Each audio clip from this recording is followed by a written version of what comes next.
I'm the deputy editor of Billboard. I oversee all the business coverage of Billboard, around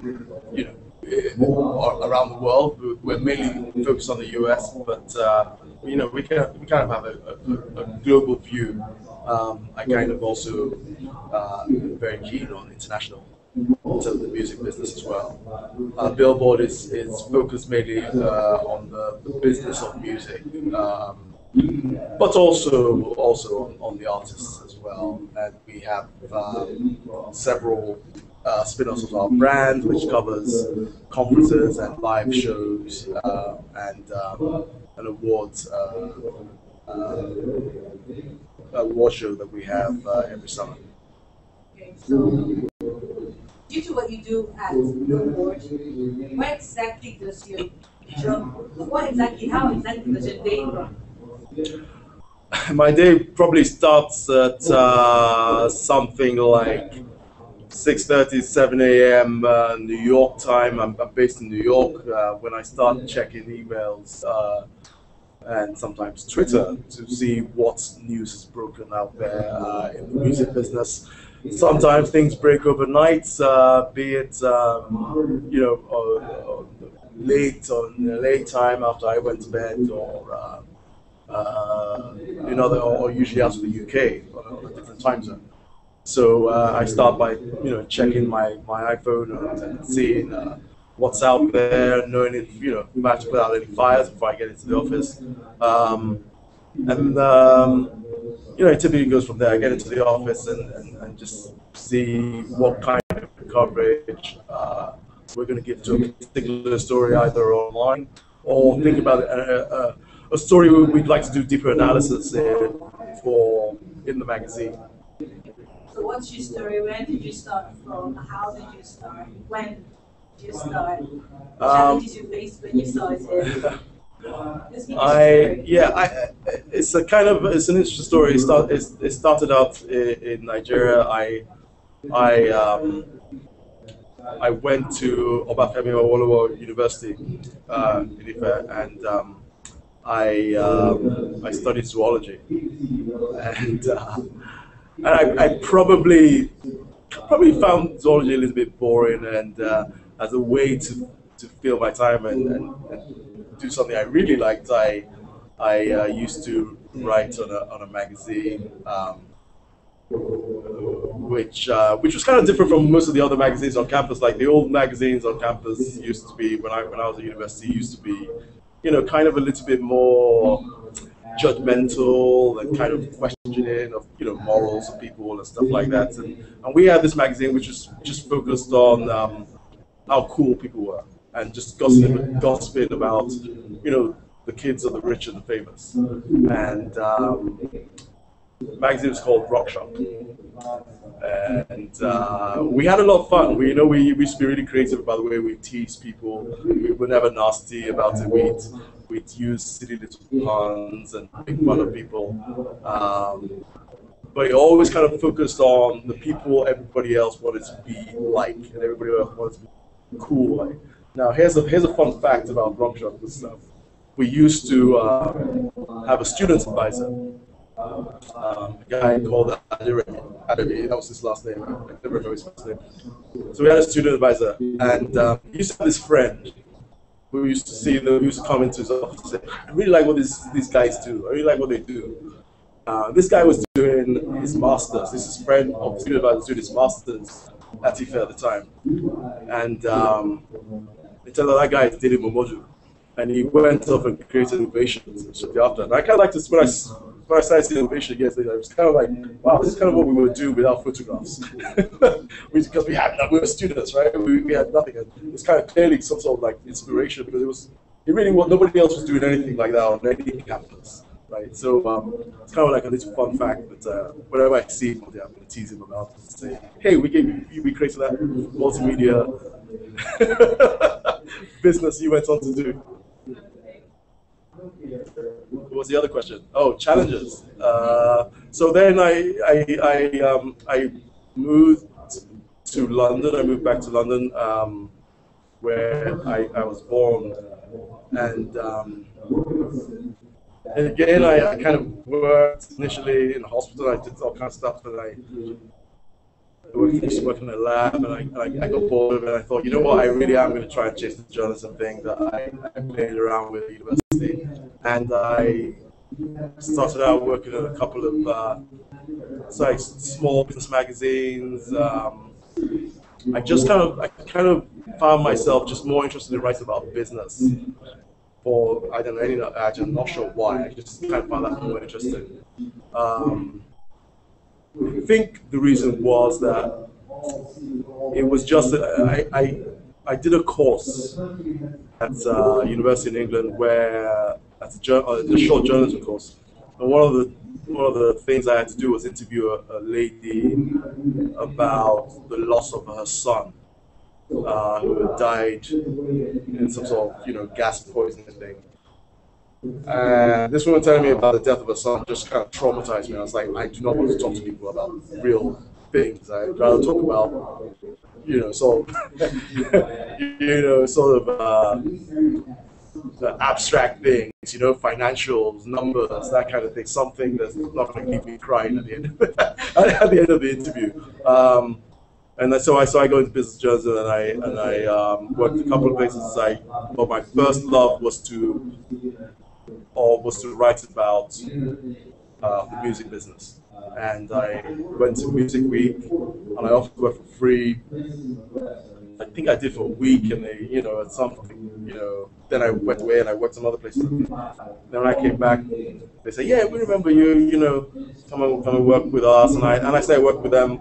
And I worked with them for a few years, and I helped them. I worked on a launch of a European magazine. I worked with a sort of international magazine. They sent me around different countries in Europe, and I did that for a while, for a few years, and then the internet businesses, the dot-com boom started in the late 90s, and I really wanted to get into that, and I joined a magazine that wrote about that. It's called New Media Age, and I became an editor there.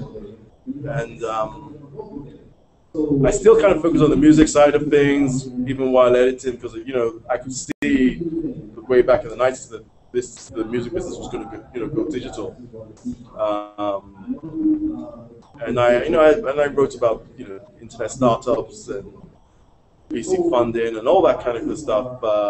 And I did that for, I can't remember, 6-7 years. And while I did that, I kind of became kind of like a British kind of expert on the internet business, on the new media industry. And I would write columns in The Guardian, UK, and then Financial Times, and a couple of other places, because I was kind of seen as an expert on this stuff. Particularly after the dot-com crash, because people wanted to know why this happened and stuff. And I kind of always said, this stuff is coming back. This is the new way of doing business. No, just because there's a dot-com crash never meant it was going to go away. And obviously, I now seem like a genius, but everyone, sensible could see that that was the way it was going to go. I did that for several years, and then an opportunity came up to work in New York with Reuters. And it was just such a good opportunity. I as much as I enjoyed what I was doing at New Media Age, I couldn't miss the opportunity to work in New York, a city I'd always kind of loved to visit. And I moved to New York to work for Reuters, and wrote about the media industry in the US. So, what do you need to succeed in your kind of business, in the industry you're in? What do you need to succeed? I think you need a lot of patience. You need to be careful, not make mistakes in the stories you write. You need to never ever think right? I mean, it's one of my big bugbears when I talk to both young journalists and sort of older journalists. It's one of my things. As an editor, I pull people up whenever I stop them. As soon as a journalist starts saying to me, well, I know this, and that, you don't know anything, right? You're a journalist, you're here to tell stories. And really, all I want to hear is, I want to hear the story. I want you to walk up to anyone you're speaking to. I don't care if it's the CEO of the biggest company in the world. I don't care if it's the market leader there. You want them to, you want to go up to them and be comfortable saying to them, please explain this complicated issue to me like I'm a 5 year old. Explain it to me like, you're just talking to someone really stupid, because only when someone breaks it down for you and you really, really absorb the story and understand, can you retell the story in a way that people want to understand. Okay, so are the challenges of the yesteryear still the same today in journalism in general? The challenge is still the same though. The challenges in journalism are huge and they're complicated, and because, well, obviously because of the internet and because there's so much free news, free information out there. It's not easy for anyone to think that they control the news anymore. So there are huge challenges to journalism, but there are also huge opportunities. There are huge opportunities in terms of being a startup and finding new ways to get information out there quicker, in a more flexible way. So journalism is in a state of transition right now, which is both fun, exciting, and kind of scary sometimes. So, what impact has social media had on you personally and in growing in your career? Not just personally, but also in your career. What impact has social media had? Social media had helped me to understand something that has always been there, but now it's just brought to you in a more, just an easier way, which is creating your own brand. Understanding that, Yinka Adegoke can't just be a billboard editor, or can't just be a Reuters correspondent. Yinka Adegoke needs to be out there.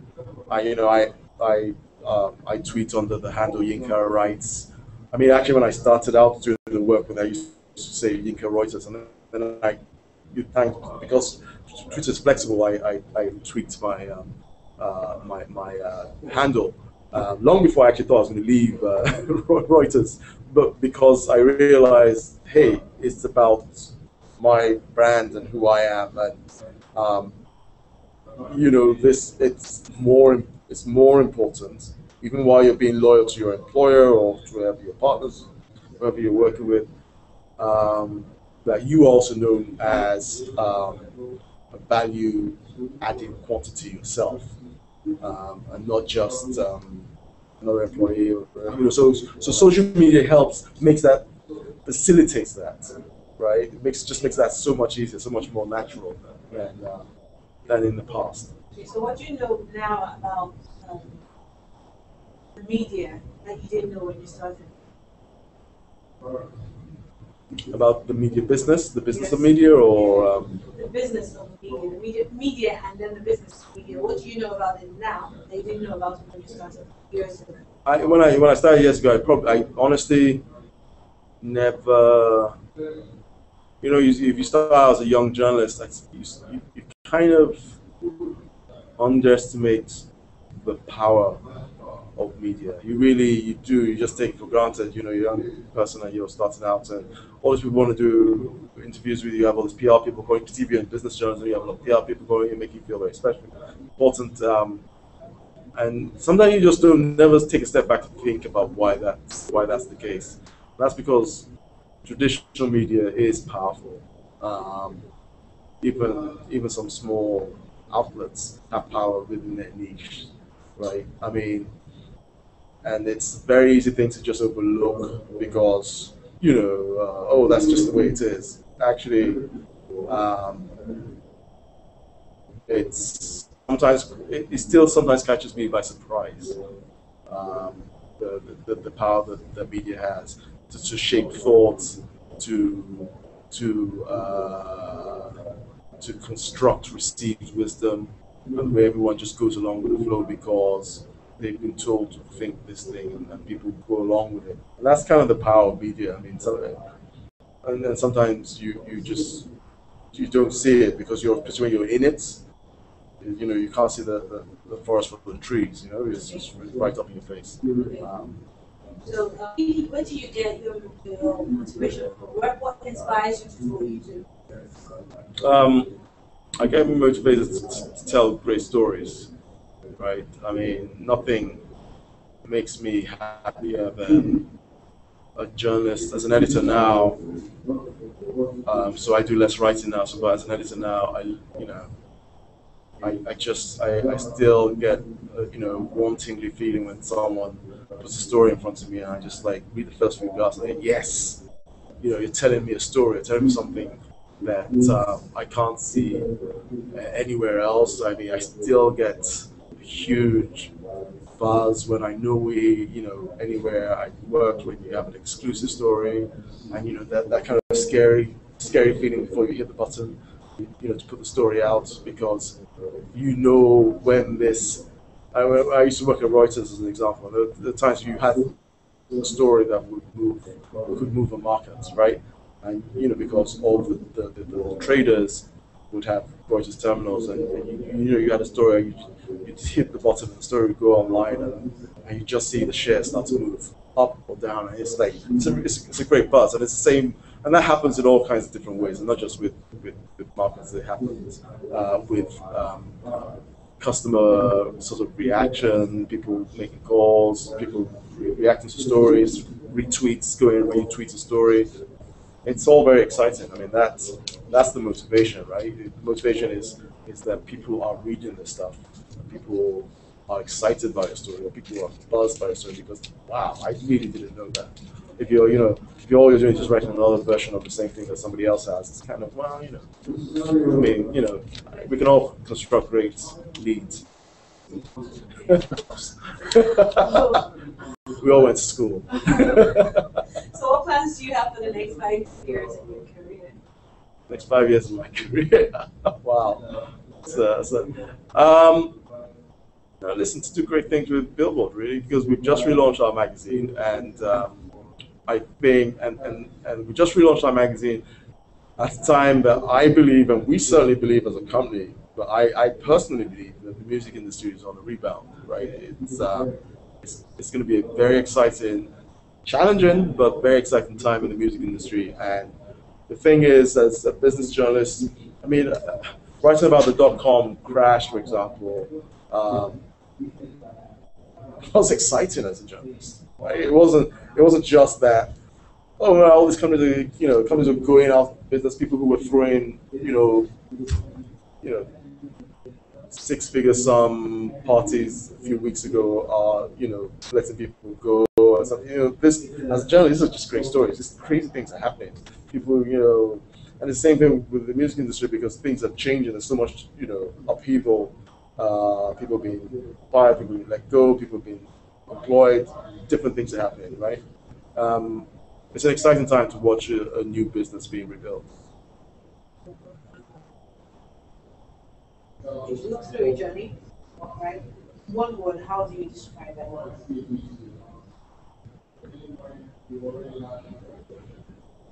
I will have to say, I'm trying to think of a word other than exciting because I know that word's been used at least at least 5 times since other people have done this.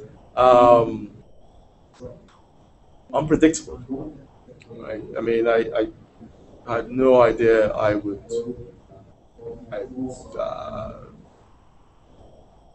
had no idea be a journalist. I had no idea I would get to work. I've pretty much written for everywhere I've ever wanted to write. I've been published pretty much by every single place I've ever wanted to be published by. That's, not a lot of people can say that, and